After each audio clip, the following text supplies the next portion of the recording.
Business in radio. It's all about what's next. Go to financialsurvivalnetwork.com and sign up for your free weekly newsletter. You'll also get 3 free reports. The Financial Survival Network. It's all about what's next.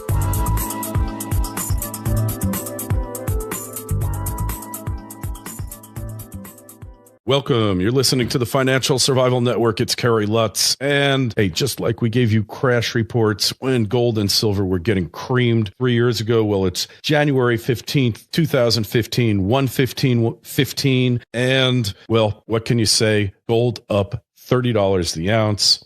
Silver only up about 14 cents, a little bit of a pullback. Person who's been calling this since, well, I guess it's since November 4th. You heard from him.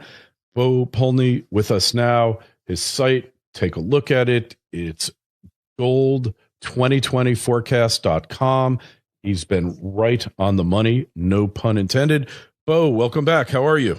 Thanks. I'm doing great, Kerry. Thanks for having me back on. Appreciate it. You know what I love? I'm going to tell you this now. You're going to see it happen. I mean, you know it only too well because investors in the U.S., this is the way they always behave. You know, past 3 years, or certainly the past 2.5 years, precious metals couldn't care less about them. They're cheap.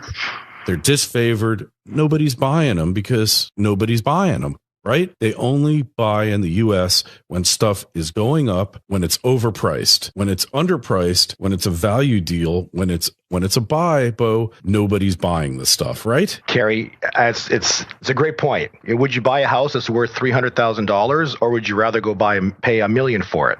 And the answer is the average person would go pay $1 million for it. Yeah, seen it over and over and over again. I mean, me, I like to buy stuff on sale. I mean, it has to be stuff that I want. I'm not just going to buy it because it's on sale. But if it's something I want and it's on sale, I'm going to buy it. If it's something I want and it's overpriced, I'm not going to buy it. I'm going to wait until it's more reasonable unless I absolutely have to have it like food, right? Otherwise, I'm going to wait until it gets cheap, until it's a value. But you know what? The average investor, they're just going to learn this time because, well, I'll let you talk about where gold is at now, where it was, and where it's going, and why in a very short period of time, everybody's going to be scooping up precious metals or attempting to, but you're not going to be able to, right? I don't know if it's going to be hard to get precious metals. I would assume it would probably get harder and harder. So that's the availability question is something that, other people could probably answer. But I'll tell you one thing, they are not going to be paying wholesale prices like they are at today. Oh, I'm telling you that you just have to look because while the prices have been low, the rest of the world, Bo, you know, and I know, has been scooping the stuff up, particularly Asia. Once the prices go up and all of a sudden the Western investors stand up and take notice, it's going to be difficult. Supplies will be limited. And I know everybody says gold hucksters, promoters, blah, blah, blah, of which I am not one. I just always have believed since I'm a kid, since I remember Volcker raising rates to 20+%, I've always believed it just makes sense to have precious metals in your portfolio as an insurance policy. That's just my personal belief, but I just know that a day is going to come in the not too distant future where you're going to want to have it. And if you don't have it, it's going to be difficult and very expensive to get. Just my own personal belief. Well, it's just imagine a U.S. investor. Imagine somebody who goes in and sells. Yeah. So imagine a person selling their property. Let's say it's a second home for several $1 million, $4 or $5 million. And he turns around and he says, I've kind of heard about this gold and silver stuff. I'd like to buy $5 million worth of silver. How easy is it going to be to fill that physical order? And that's just one person. Imagine thousands of people starting to do that. So I guess the question is, at what point does availability become an issue? Yeah, it's a great question. And I think the day is going to come. I really, really do. And the other thing we didn't talk about is that today is also the day that the Swiss broke the link to the euro, and just all hell has broken loose in the universe. Right. In terms of cycle timing, yesterday into this early part of this morning, we had a cycle turn, cycle low, and all positions were supposed to be put on between, for a final entry point, were supposed to be put on yesterday into this morning. And then sure enough, we ended up having a significant move today, and gold currently is up like $30 and is presently trading, what do I see here, at $12.58. So very exciting times in terms of gold's price, gold's price and gold's movement. And it's only going to get more and more and more exciting very shortly here. And you're thinking that this is going to be a parabolic move, huh? Absolutely. I've been writing for a while. When we talked, Kerry, and I was in New York, I did a interview with Kitco, and I basically said gold's going to make a high in the summertime. It did like it's 13 something or other, 1340 or something like that in that range. It made a high, and then we were looking for a low to come down into summer. Into late summer, fall. And I was looking for that fall low to come in around September, because that's would be a typical time window that would have happened in terms of, and that was a possibility for the cycle. But it ended up coming in right when we had spoken. And then after the cycle didn't confirm in September, we kept progressing sideways. And then I spoke with you in the last day, I think it was, of October, or it was the very first part of November. Election day. Yeah, there you go. And then within 2 days of that, I think I basically said the bottom's here, and then within 2 days of that, the bottom came in, and that was right at 11:30. And I think you posted on your site, and you basically had said, from my comments saying, November. The quote was, "November starts the next upcycle for gold." Yeah, and you were like a couple of days off because we had some gyrations after that, but basically you were as close as you could get. Being reasonable here, Yeah, exactly. On a daily chart, a couple of days, all right. I'll get, but on a weekly chart, it was dead on. So if you look at a weekly chart, it was dead on. On a daily chart, it was give or take a couple of days. So, but it was dead on from the weekly chart, and from this point on, the weekly chart is up, and continuing up, and that's it. And so people are saying, gold's at up $30, and why don't I wait for the pullback? Well, you've missed the lows, and if you don't do something, you're going to be paying a lot more. Yep. And, like I say, I'm not great. I'm not one for timing. I just know trends. And I just knew that the day's got to come because just what's going on, everybody's, there's no leadership. Everybody's lost their minds. There's no sanity anymore. And what else can happen here, Well, yeah, and looking at from the cycle in terms of timing, I think when we spoke last time, I was mentioning to you, I look at cycles in relation to mathematical numbers. For some reason, the number 7 seems to be fascinating, correlating that with a number of 42 and a number of 21, and it just when I sold all of my silver in 2011 at $49. That was the end of April, beginning of May, right? Remember that, Kerry? Sure, only too well.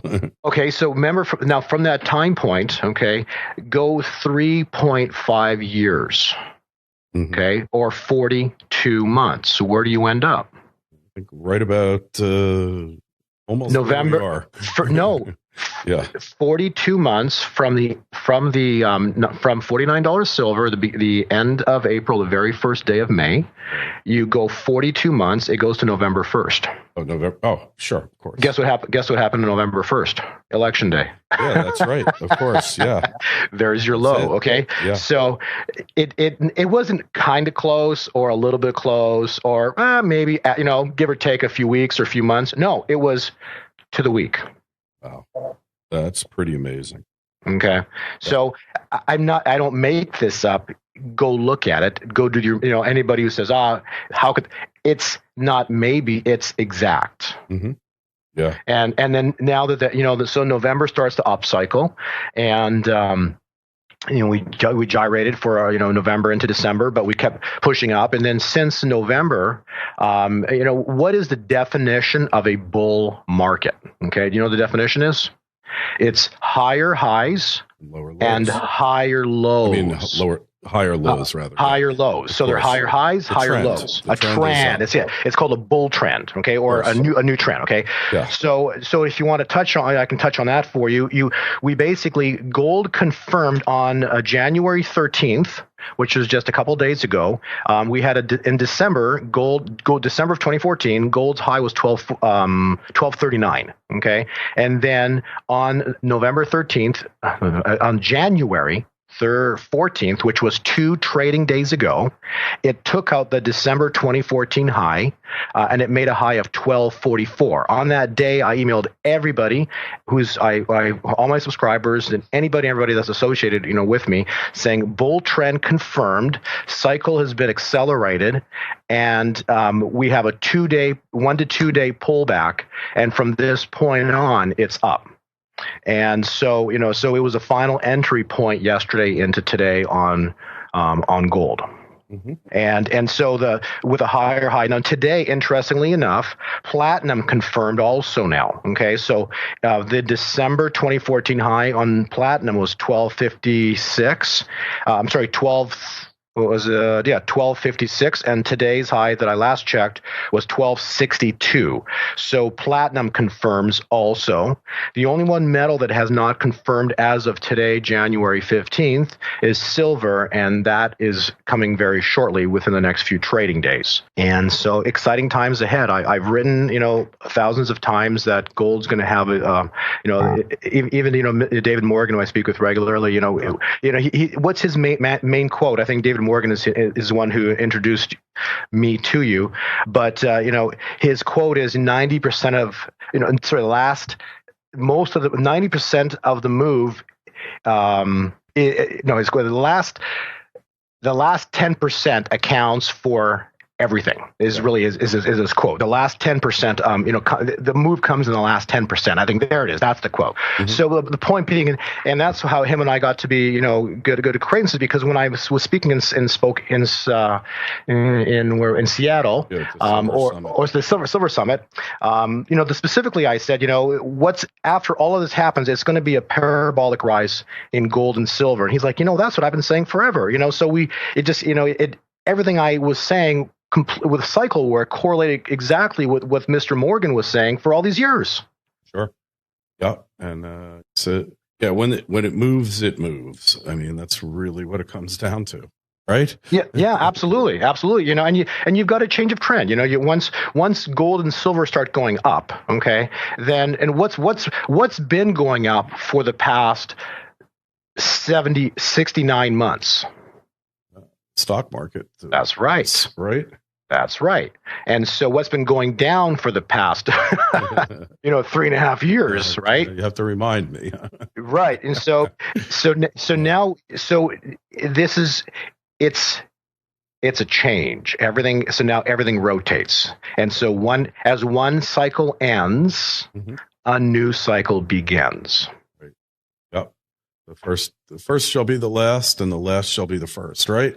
There you go. Quote that exactly too. And there you go. So I know we were speaking earlier about the stock market, and before we started the interview, and I had mentioned when I was on a trip with my family over the holidays, it was December 30th, and I just find fascinating, because I've been writing forever that the 70th month of a cycle is always a down month, and it's the 70th month starts a collapse, a crash. It's a starting month of bad things to come in a market. And so December was the 70th month. And so all the world markets were down, everyone except the S&P and the Dow on the 30th of December. And I just really find fascinating when I was talking, or I just really find amazing. And I mentioned it to you as well. But, the S&P was up 1279 at 12.79 points, and it was the ticker closed at 2080. And on the Dow, the ticker closed at 17,983, so it closed up 154 points on December 30th. And so for cycle theory to be correct, the 70th month needs to be the start of a cycle down. really on December 31st, we needed the equity market, especially the Dow and the S&P, to close down to finish out the theory. And so guess what happened on December 31st? We closed down, right? How much? I don't remember the exact number. We needed 155 points to close. Now then the Dow would have closed down 1 point negative. The Dow dropped into the close 160 points. It closed 4 points down. Right. And the S&P dropped also, and the S&P closed 9 points down. So as of December, every single world market closed down, starting the cycle downwards. Here we are now, right? Yeah, look at since then, look, you go pull any equity market up. You tell me if it's up or down since December. Oh yeah. No, you're absolutely right. It's just amazing. Never doubt the power of cycles is what I've learned. I don't know if it was on your interview that I did or someone else's, but basically, I said, it's just a cycle typically tops around the 60. It could be 21 times 3, so that'd be 63 months. So you'd have a 63-month typical topping high, but it will top between the 63rd and up to the 69th month. But that's after the 69th month, the 70th month starts the down cycle. So I think I mentioned on your interview or someone else's, but it's like playing golf in a hurricane. Yeah. You take out a driver, you smash a ball into a 200-mile-an-hour hurricane. Guess which way the ball's going to come? Right back at you. Yeah, so that's called trying to beat a cycle. It's not possible, and anybody says, well, whatever they want to say, but you can look at December 31st as a clear-cut example of what happened. 160-point drop, and it was necessary a minimum of 155. Yep. And there you have it. This cycle confirmed cycle theory. Or price action confirmed cycle theory. So the point being is as one cycle ends, so a new begins. Yeah, it's remarkable. And over the past 3.5 years that I've been doing this radio, I've interviewed probably 500-600 people, and many of them forecasters. And the only ones over the past 3.5 years who have been on the money are the cycle guys. Probably half a dozen of them. Won't go naming names, but I'm telling you, the only ones who've been on the money are the cycle guys. And I'm telling you, it's uncanny, and it's forced me to go look at it closer to figure out why. And the reason is that the cycles are universal and they're a force of nature. That's what I've come to the conclusion. Right. The good way of describing this, people don't change. People did today what they did 100 years ago, what they did 500 years ago, what they did 1,000 years ago. Okay. And so people will not do anything different. Mm-hmm. That's why cycles will replay themselves. Exactly. But in terms of, you need to understand where a cycle is to be able to forecast or predict where it's going, and cycles never replay themselves year to year. Yeah, and the people's behavior, always the same, and the response to crises, response to good times, always the same, and that's the remarkable thing. You always think. I used to think people change over time, they react differently, but what the whole cycle thing has taught me is that what you said is that they really don't change, and things don't change. It's just they keep going the same. It's just remarkable. Yeah, it all happens the same. So the cycle replays only at a different price point. Mm-hmm. Okay, so that's the only difference. So, someone's talking, so when gold was at $1,900, I knew that cycle ended, so I sold gold. When silver was at $49, that cycle ended, I sold silver. It didn't matter the price. I could care less if it was $1,900. I just knew that it was out of energy. Okay, and just like the equity markets, I wrote everybody, that's it. As of December 31st, that's it. It's out of energy. And so energy just means which way is the wind blowing. Yeah, it's so true. And, it's just easier to follow the cycle than anything else. Also. Right. Yeah. And so, 42 months later, we get to November 1st off the April high, and boom, what do you have? You have a bottom come in November, and then since the first week of November, metal's been going up. And, look at gold today off 1130 low in the first week of November. And now we're sitting today at, was it 1258, 1260 gold, and then people are like, well, what do I do today? Do I buy a breakout? Do I buy a high like this, and why were you buying it at 1900 if you're not willing to buy it at 1260? but like we started, it doesn't change. People's behavior doesn't change. They're not going to buy it until it's going up because they want to chase it higher. Oh, right? Yes. Isn't that what it comes down to? Yeah. They always want to chase it higher. They never want to. They never want to buy it at a low. But imagine this run being something that no one's ever expected. Yeah. Well, they never do. They never expect it because all the media has been telling you for at least the past year and a half that gold is dead, barbarous relic. It was just a fluke that it went up for 12 years straight, and it was the best performing asset, right? You're right. Yeah, and then when it gets up to over $3,000, and they're like, maybe you should look at buying gold. It might not be a bad idea to buy gold. Hey, Bo, I know people are going to want to look at your website, that you're going to want to check out what Bo's doing, and you got a special offer out there.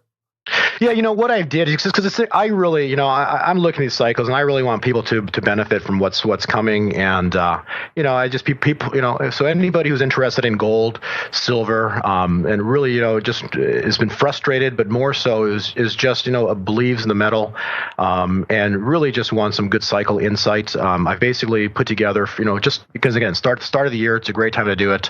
For the next 2 weeks into the end of the month, I'm putting together, complimentary 2-week cycle updates. So if anybody wants, just send me an email to my email address. It's gold 2020 forecast at AOL.com. So gold 2020 forecast at AOL.com, or just go to my webpage and you can see it there in my address. But then just send me an email, quick thing, just saying sneak peek.